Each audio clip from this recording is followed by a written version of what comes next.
The Attorney General just admitted something that should make you pause. Her office sent a directive to FBI agents, and she says she didn't even realize it reached the Bureau.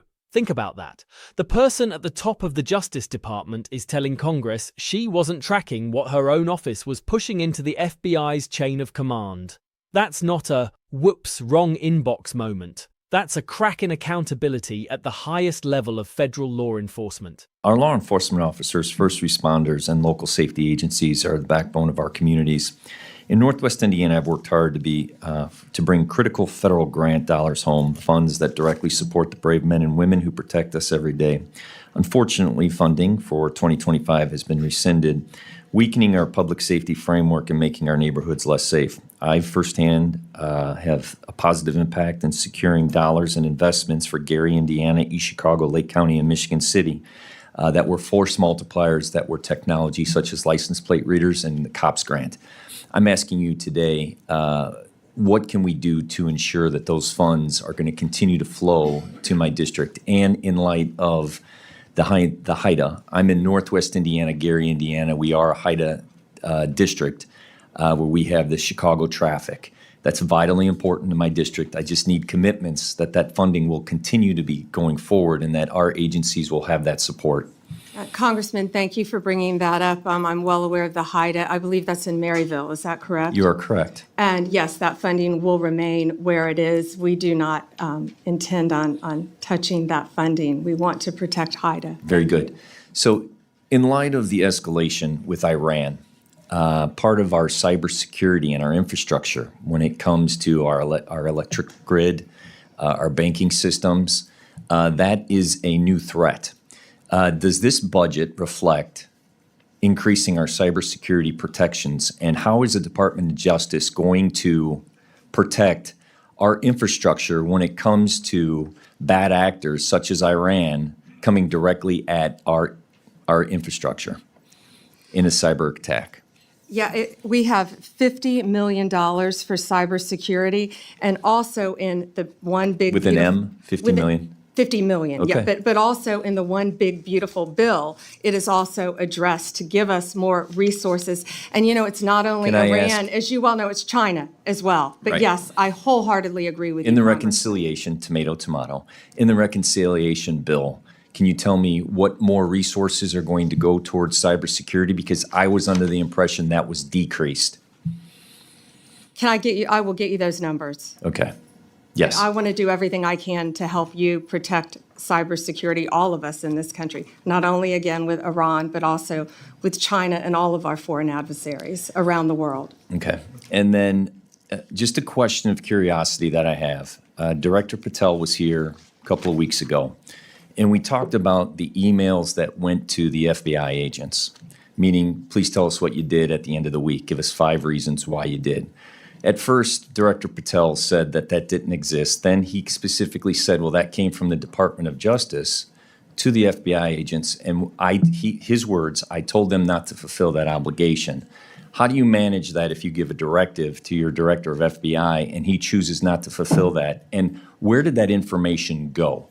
So when someone from the FBI, an agent, fulfilled that obligation of giving you the information of what they were working on, where did that data go and how is it secured?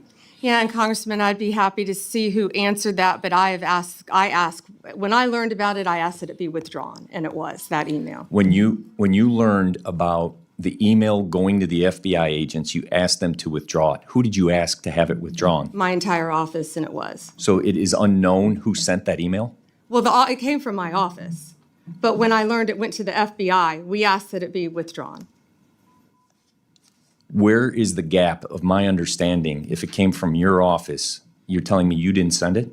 I didn't realize it went to the FBI. That email went out. And the purpose of that email was to make sure, just so you know, it was to make sure that these people were sitting at their desk and working and alive, that there were people actually responding. And I agree. It could have been, I got up and got a cup of coffee. Sure. So without going into that, the people that did answer it, where did that data go? I will find out. I will get you that information. And I only ask as a national security issue as they're working on sensitive issues. And I thank you for joining us, and I yield back my time. Thank you. Here's why this matters, and it's bigger than one email. In a normal workplace, a manager asking for a weekly update is nothing. In the FBI, a "tell me what you worked on" message is not harmless. It can turn into an informal inventory of investigations, targets, tactics, and priorities. It can expose what field officers are focused on, which cases are moving, which threats are being tracked, and which teams are stretched thin. That kind of information is power. And anytime you collect power into one place, the next questions are automatic. Who asked for it? Who sees it? Where does it live? What protections are in place? And what stops it from being misused? That's what the congressman was drilling into. He's not asking about vibes. He's asking about control. If an agent complied and wrote back, where did that data go? Was it sitting in a mailbox? A shared folder? Was it forwarded? Copied? Printed? Was it secured, logged, audited? Or was it just floating around because someone in leadership wanted a quick snapshot of productivity? Because if you're serious about security, you don't collect sensitive summaries through casual email and then figure it out later.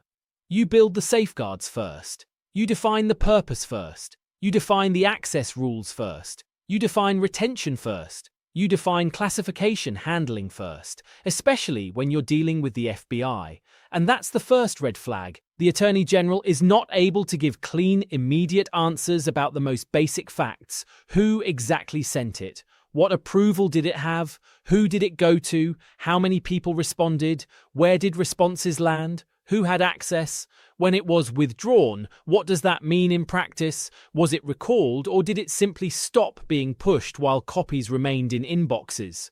Those are not nitpicks. Those are the questions that separate a disciplined institution from a sloppy one. Now listen to the logic trap here. She says she asked for it to be withdrawn when she learned about it. That means she did not know before it went out. So the directive left her office, hit FBI agents, and only then did she step in. That's not proactive oversight. That's damage control. And if you're the public watching this, your brain instantly flags the contradiction. You're in charge of DOJ, but you didn't know what your office sent to the FBI. That's why clips like this get engagement. People don't need a law degree to feel that mismatch. It hits the same nerve as any situation where authority is claimed but responsibility is dodged. Then there's the second red flag: authorship. "It came from my office" is not an answer. A real answer is a name, a role, and a process. In high-stakes institutions, you don't accept "somebody in my office did it." That phrase is how accountability evaporates. If nobody is clearly responsible, nobody is clearly disciplined. And if nobody is clearly disciplined, the same thing can happen again, only next time with higher stakes. And that brings us to the biggest question: why collect this information at all? If the goal is simple workforce management, the FBI already has supervisors. It already has case systems. It already has assignment tracking. It already has secure internal processes for documenting work. You don't need an ad hoc 5 things you did pipeline that pulls sensitive activity descriptions into a separate channel. The only reason to do that is if you want visibility outside the normal chain. And when you create visibility outside the normal chain, you create risk. Risk number 1 is leakage. Not even malicious, just normal human behavior. Forwarding, reply all, attaching the wrong file, saving to the wrong drive, syncing a phone, copying a snippet into another message, printing something and leaving it on a desk. People underestimate how quickly internal becomes uncontrolled. Risk number 2 is misuse. Again, you don't need a conspiracy to understand this. If you create a weekly feed of what agents are doing, you've created a tool. A tool that could be used to reward, punish, sideline, or target. Who gets praised? Who gets questioned? Who gets labeled not aligned? That's why guardrails matter. If the system is clean, documented, and auditable, misuse is harder. If it's informal and opaque, misuse is easy. Risk number 3 is politicization. The FBI's legitimacy depends on the perception, backed by reality, that investigations are driven by facts and law, not political preference. When top DOJ leadership appears to be collecting case-related summaries in an unstructured way, people immediately worry. Is this being used to steer cases? To monitor certain kinds of investigations? To create pressure? And this is where the audience psychology kicks in. Viewers want clarity. They want a straight answer to a straight fear. Is this being used to control the agency? When the witness can't provide clarity, the fear grows. Uncertainty is fuel. It makes the clip shareable. It triggers comment wars. It invites speculation. And platforms reward that. Strong reactions keep people watching and responding. Now, to be fair, it's possible the original intent was mundane, but intent doesn't erase impact. In a sensitive institution, you don't judge actions only by what leadership claims they meant. You judge them by what they enable. And what does this enable? A list of who is working on what. Patterns of investigative focus. A second set of records outside official systems. Pressure, even if subtle. A feeling among agents that they're being watched for the wrong reasons. Put yourself in the agent's shoes. You get an email that carries DOJ authority asking for a summary. You don't know who exactly will read it. You don't know whether it's career leadership or political leadership. You don't know if it will be used fairly or selectively. But you do know one thing. Ignoring it could have consequences. So you comply, but you become cautious. You sanitize. You write vague. And now you're in a bad place either way. Share too much and risk exposure. Share too little and risk being labeled uncooperative. That's the trap. That is why the congressman's question about data security is not a side issue. It's the main issue. Where did it go and how is it secured? Because secured doesn't mean we trust our people. Secured means restricted access, proper handling rules, audit trails, retention policy, a clear purpose statement. Secured means you can tell Congress on the spot exactly what system held it and who could see it. And notice the hearing dynamic. The representative asks for specifics. The witness answers with generalities. The representative narrows again. The witness says she'll look into it. That back and forth is not random. It's a classic oversight pattern. Lawmakers trying to force hard facts into the record. Witnesses trying to avoid hard facts they can't defend or don't want to own. This is also why "I'll get back to you" lands so badly. In normal life, that's fine. In oversight, it often reads like a shield. Because the public knows what happens next. The follow-up comes weeks later, in a letter, with careful wording. And nobody sees it. It doesn't go viral. The accountability moment is now in the hearing on camera. If the facts are clean, you share them now. If they're messy, you stall. And this isn't only a competence question, it's a governance question. Big institutions survive on systems, not personalities. A good system prevents a bad directive from leaving the building. A good system forces approvals. A good system tracks recipients. A good system controls replies. A good system flags sensitive requests. If one email can slip out and the Attorney General only learns after the fact, then the system is either weak or being bypassed. Now some people will say, okay, so what? It was withdrawn. But withdrawn doesn't erase that it went out. It doesn't erase that people may have responded. It doesn't erase that copies may still exist. Once you ring the bell, you can't unring it. There's also a legal side to this that most viewers instinctively sense, even if they can't name it. Informal summaries can become records. Records can be requested. Requested records can become public. Public records can be weaponized. If you create a parallel stream of work descriptions outside formal case systems, you risk inconsistent documentation. You risk muddying the line between case notes and administrative reporting. You risk creating material that ends up in litigation fights, discovery disputes, or public records battles. And if you're running DOJ, you're supposed to be thinking about that before you hit send. So why is this moment so sticky for attention? Because it blends three things that always perform. 1. An authority figure admitting a lack of control. People can't look away from that. 2. A glimpse into hidden systems.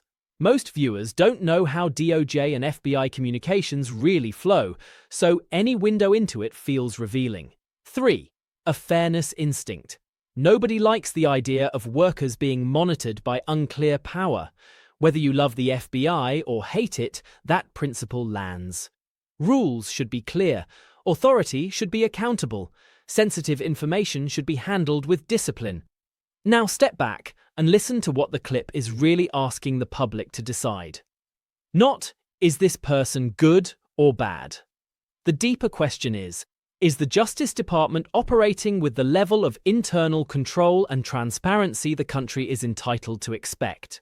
If the answer is yes, the witness should be able to give basic facts. If the answer is no, the hearing should force reforms. Who can send directives? What approvals are required? How is data collected? Where is it stored? Who can access it? How is it audited? That's what oversight is for, not theatre, a pressure test. You push until the system produces a clean answer or exposes a weak seam. And here the weak seam is obvious. A directive reached agents without top leadership tracking it.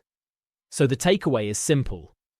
When you hear the top of DOJ say, under oath, I didn't realize it went to the FBI, don't treat that as a throwaway line. Treat it as a statement about control. Either the Attorney General's office lacks visibility into its own communications, or it allows communications that carry DOJ authority to move without strict sign-off. Either way, that's a problem. And if you care about the rule of law, you should care about this no matter who is in power. Because power without transparent controls is how institutions get bent. Not always by villains, sometimes by harmless shortcuts that slowly become normal. So yes, it's about an email, but it's really about whether the people running federal law enforcement can account for their own actions in real time. And if they can't, Congress should keep pressing until the process is tightened, documented, and auditable. Because in this space, the damage isn't always loud. Sometimes the damage is a quiet message sent from the office, with no clear name attached, collecting sensitive details that nobody can clearly explain once the cameras turn on.